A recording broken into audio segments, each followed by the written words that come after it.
Bonsoir et bienvenue dans notre nouvelle émission La brebis galeuse vous parle.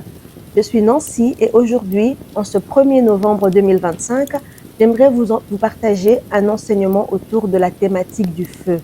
Le feu, ce mot qui semble simple mais qui cache des grands mystères de la création. Le feu se distingue en deux catégories. Le feu qui brûle, qui consume, qui conduit parfois à notre propre perte, le feu qui brûle, le feu de la passion. Et l'autre catégorie, c'est le feu qui éclaire, le feu de la chaleur, le feu qui illumine, le feu qui crée et qui produit.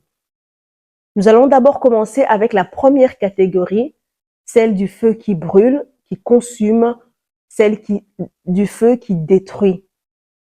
Ce feu-là, il se caractérise généralement, principalement, et nous l'avons tous ressenti, nous l'avons déjà tous vécu, ce feu-là qui va nous consumer, nous pousser à agir par impulsivité, à agir sous la colère, parce que ce feu-là a tendance à aller réveiller nos blessures intérieures, des blessures profondes qu'on n'a pas eu le temps de guérir, de soigner, de comprendre, d'apprivoiser, d'appréhender.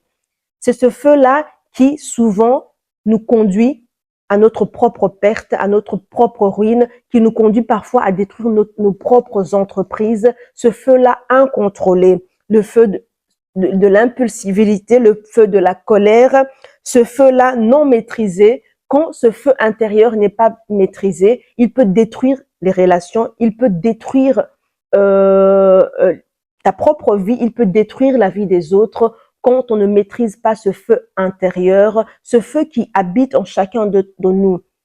Il faut comprendre que dans toute chose, il y a une face A et une face B. Et dans le feu, comme dans les autres éléments, il y a également la face A et la face B, la face visible comme la face cachée. Et ce feu-là qui brûle, c'est généralement la face cachée qu'on ne voit pas, qu'on n'a pas appris à contrôler et qui parfois nous submerge, nous déborde. Cet homme ou cette femme qui va prendre une décision radicale sous l'impulsion de la colère ou commettre un acte irréparable sous le feu de la colère, c'est ce feu-là intérieur incontrôlé qui souvent conduit beaucoup d'entre nous à notre propre perte, à notre propre déclin. Voilà pourquoi il est important de se connaître soi-même pour apprendre justement à maîtriser toutes les facettes de notre être divin. Maintenant, nous allons aborder l'autre catégorie, l'autre sens profond du feu, c'est le feu qui éclaire, le feu créateur, le feu qui illumine, le feu qui réchauffe, le feu qui rassemble. Le feu, vous le savez, depuis la nuit des temps, le feu a été le symbole du rassemblement des peuples, des nations, des communautés. C'est autour du feu qu'on vient se retrouver, qu'on vient créer du lien, qu'on vient solidifier les relations au sein d'une communauté. Le feu a toujours eu un sens d'unité, de consolider, de rassembler. Et c'est ce feu-là qui permet justement souvent de protéger pas seulement des animaux, mais le feu a aussi le symbole spirituel de protéger des mauvais esprits. Le feu qui illumine, qui éclaire, c'est un feu qui va vous animer, qui va être le feu que vous ressentez, que vous avez tous déjà ressenti quand vous avez une idée, une envie positive, une idée créatrice, ingénieuse qui monte à l'intérieur de vous. Vous le savez, vous le sentez, c'est un feu bienfaisant, si on peut le qualifier ainsi. C'est ce feu-là qui va produire généralement des fruits dignes de ce nom, qui va vous permettre de bâtir, de créer, d'élever les autres, de vous élever, de vous transcender et de vous purifier. C'est ce feu-là qui est généralement votre allié, l'allié de votre éveil, de votre développement. Mais ne me méprenez pas, les deux feux sont utiles à notre développement. Ces deux dimensions du feu ont été placées en chacun d'entre nous pour nous permettre d'être en équilibre.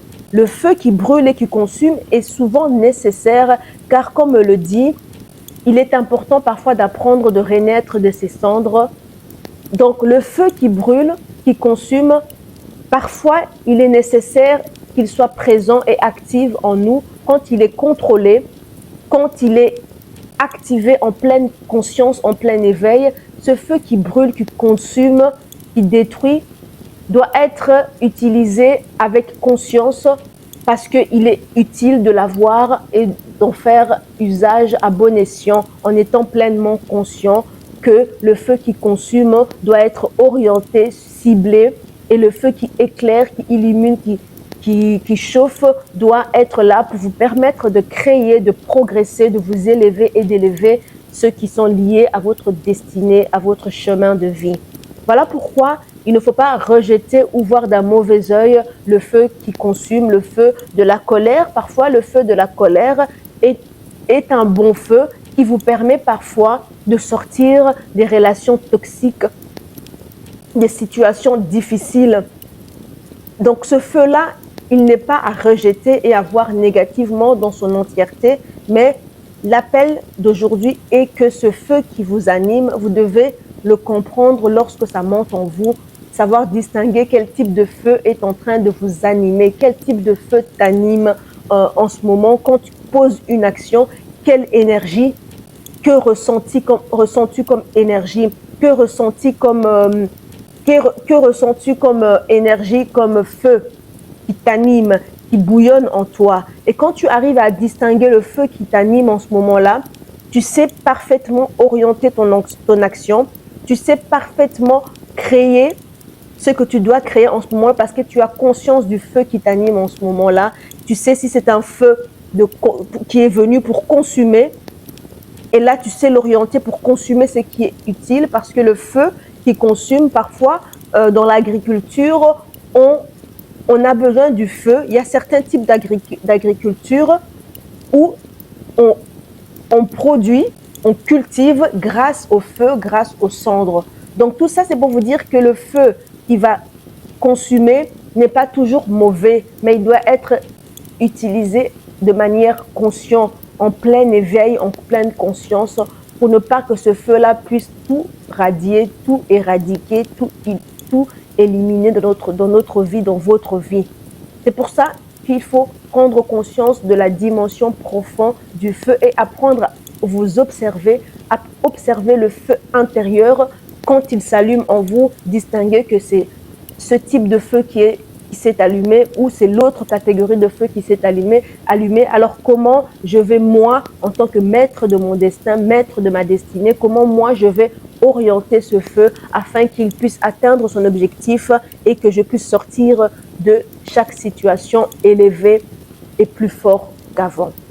Voilà ce petit enseignement que je voulais partager avec vous autour de la thématique du feu.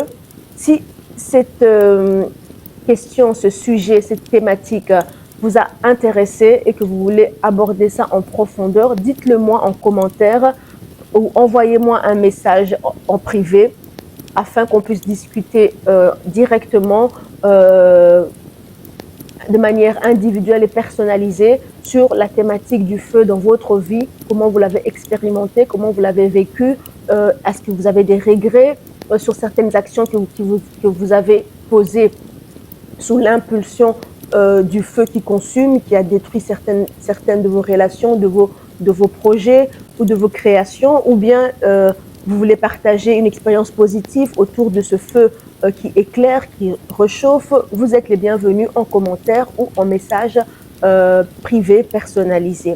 Je vous retrouve prochainement dans notre prochaine émission autour de la thématique La brebis galeuse vous parle.